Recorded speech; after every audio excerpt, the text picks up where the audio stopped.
நண்பர்கள் அனைவருக்கும் வணக்கம். இன்னைக்கு இந்த வீடியோல நம்ம எத பத்தி பார்க்க போறோம் அப்படின்னா, 24 நாட்கள் பொது விடுமுறை அப்படின்னு தமிழக அரசு ஒரு அறிவிப்ப வெளியிட்டு இருக்கிறாங்க.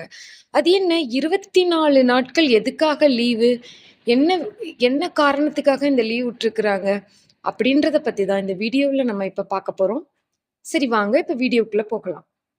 அதாவது 2025ஆம் ஆண்டுக்கான பொது விடுமுறை நாட்கள் குறித்த அதிகாரப்பூர்வ அறிவிப்பை தமிழக அரசு வெளியிட்டுள்ளது.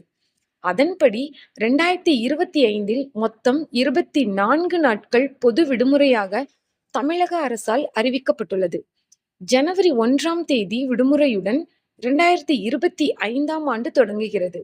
பொது விடுமுறையாக அறிவிக்கப்பட்ட 24 நாட்களில் 3 ஞாயிறும் அடங்கும்.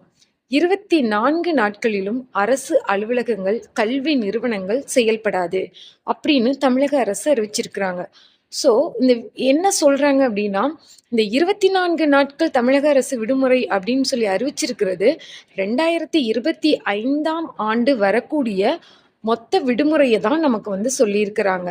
ஒரு வருடத்திற்குரிய விடுமுறை அதத்தான் 24 நாட்கள் விடுமுறை அப்படின்றத தமிழக அரசு அறிவிச்சிருக்கிறாங்க. இந்த தகவல் உங்களுக்கு பயனுள்ளதா இருக்கும்னு நினைக்கிறேன். இதை உங்கள் நண்பர்களுக்கு ஷேர் பண்ணுங்க. நம்ம சேனலை சப்ஸ்கிரைப் பண்ணாதவங்க சப்ஸ்கிரைப் பண்ணி வச்சுக்கோங்க. நன்றி, வணக்கம்.